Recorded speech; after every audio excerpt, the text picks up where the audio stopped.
Mr. President, the next time you do this on the 5, can we have you on set? Because we really want you to sit next to Jessica.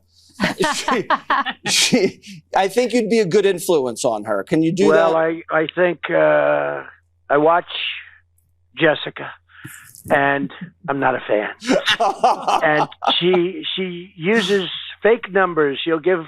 Well, he's only polling 42%. New Fox News polling shows the president's approval rating taking a hit as gas prices rise from a month ago. 64% of registered voters disapprove of the president's performance on Iran. 71% of people disapprove of the handling of inflation. 66% disapprove of the performance on the economy. So at a moment when the country is dealing with airport chaos, unpaid federal workers, and an escalating war overseas, Trump decided to call into Fox News to address all of that, right? No, he didn't want to address the crisis or outline a plan, but instead complain about one of the hosts. During a phone-in interview on the 5, Trump used part of his time to attack Jessica Tarlov, a Meidas favorite and the show's lone Democratic panelist usually, even though she wasn't even there to respond. He accused her of using, quote, fake numbers and dismissed polling that shows his approval ratings slipping, which I'm sure if she was on that very panel, she would have cited Fox News' home polls, which show him underwater also. I saw Greg say this the other night, and I do like his show. I like all of your shows, actually. I'm glad Jessica's not there. Because I think, no, actually, I think your show would be better without her. But, you know, who am I to say that? Isn't that terrible? I think it would be a lot better. But, Kennedy, you're doing an excellent job. Thanks. Mr. President, the next time you do this on the 5, can we have you on set? Because we really want you to sit next to Jessica. I think you'd be a good influence on her. Can you do that? Well, I think I watch Jessica, and I'm not a fan. And she uses fake numbers. She'll give. Well, he's only polling 42%. That's not right. Polling very high, actually. You know, polls are just like. I hate people that use fake polls because polls are just like bad journalists. You know, bad journalists, they write fake stories. Well, fake polls do damage also. But that's the thing. I'm sure I'd like her. I'm sure she's a lovely person. Yeah, she's a lovely person. She really misses the fact that she's not here. I get it. Yeah. We're working on her. Don't worry. Now, tell me, did she not want to do it, or did you kick her off the show? Nice. We didn't kick her off. She had a previous schedule that she couldn't change. But when you expand it out, the reality check is this. Donald Trump has never been more unpopular in his second term in office. What are we talking about? Well, let's just take a look here. Okay, this is Trump's disapproval rating, Fox News poll. You go back a year ago, look at this. He was at 51%, up like a rocket now. Hello, we're talking about a term too high in his disapproval rating, 59% according to Fox News. And I will note this, Caitlin Collins. It is not just the Fox News poll where Donald Trump is at all-time highs in terms of his disapproval ratings, all-time lows in terms of his approval rating. It is in the polling aggregate as well. It has been poll after poll after poll in which he's either at or near an all-time high in terms of his disapproval rating. Now, this, of course, is his overall disapproval rating. What about the war in Iran? How do Americans feel that Trump is handling that? Well, they don't like what's cooking. Look at this. Trump's disapproval rating on Iran. You see it right here. It is 64%. The American people are in disapproval on Donald Trump and Iran. You see this right here. 36%, just 36%, only a little more than a third.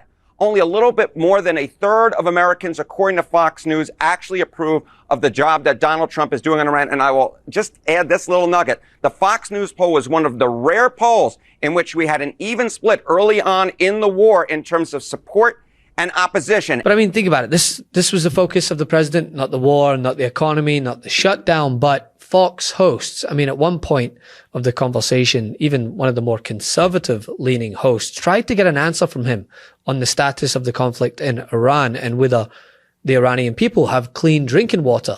He responded by commenting on her appearance. I think it is alarming that we have not been able to see or hear from any of the Iranian people. And I imagine that is because their internet is shut down. And I think there is some general worry about them. Obviously, their government treats them terribly and killed tens of thousands of them in January. Again, like Kayleigh, I would never ask you to tell us something that is classified, but Do you have any insight as to how they are doing? Do they have drinking water? Do they have food? Right, I do. It's upsetting. I do. But first, do you remember when we had lunch years ago in the base of Trump Tower when it was a brand new building? It's a long time ago, yes. A long time ago, and you haven't changed. Oh. You have not changed. Now, I'm not allowed to say this. It's the end of my political career, but you may be even better looking, okay? So I don't know what you're doing. But I will not say makeup that. has a lot I will to do not with say that because that will end my political career. You know, you're not allowed to say a woman's beautiful anymore. You know? And right now, the country's facing an affordability crisis, airports in chaos, rising oil prices tied to the instability of the Strait of Hormuz, and growing divisions inside the administration over the Iran war itself. Those are real, tangible problems that affect the American people directly. And in the middle of all that, the president chose to go on television and argue about a TV host. And the irony is that the criticism Trump was reading is rooted in data on that very network. Fox News' own polling shows that 59% of voters disapprove of his performance, the lowest in both terms. And even within the Republican Party, support has dipped from earlier highs. Just listen to what people are saying at CPAC. How many of you would like to see impeachment hearings? No. That was the wrong answer. Let me try it again. How many of you would like to see impeachment hearings? No. Last Friday, the Dow, there were a couple of the indices. I mean, the Russell's already in correction territory, and the NASDAQ was very close to to correction territory. Has the market not come down enough? Have valuations of stocks not come down enough? And do you think that there's going to be some trigger where we see another leg down? I'm betting on that, yes. I think that, we're heading towards the likelihood of a recession, and that's what ended the bubble of 1982. The oil price was increased tenfold by the Arabs, and that pushes into recession. The technology bubble of 2000 ended when we got into a recession in 2001, 2002. And so I think we're heading towards a recession, and it could happen late this year or next year. And those are the numbers that Tarlov and others have been citing. So it wasn't just a personal grievance. It was a reaction to a broader political reality. There is declining support among the Republican Party. And it fits a pattern that we've been seeing also across elections, right? Areas that were once Republican safe spaces are crumbling as Democrats continue to flip seat after seat, even in Trump's own backyard, where he voted by what again? Oh, that's right. Mail-in ballot. Tell me about mail-in ballots. You mean I used a mail-in ballot? You probably said, yeah, I did. Why did you? You know what? Because I'm president of the United States, and because of the fact that I'm president of the United States, I did a mail-in ballot for elections that took place in Florida, because I felt I should be here instead of being in the beautiful sunshine. But you were in Palm Beach, sir, the last few weekends. That's right. And I decided that I was going to vote by mail-in ballot because I couldn't be there, because I had a lot of different things. But, we have exceptions for mail-in ballots. You do know that, right? So if you're away, we have an exception. If you're in the military, we have an exception. If you're on a business trip, we have an exception. If you're disabled, we have an exception. And if you're ill, if you're not feeling good.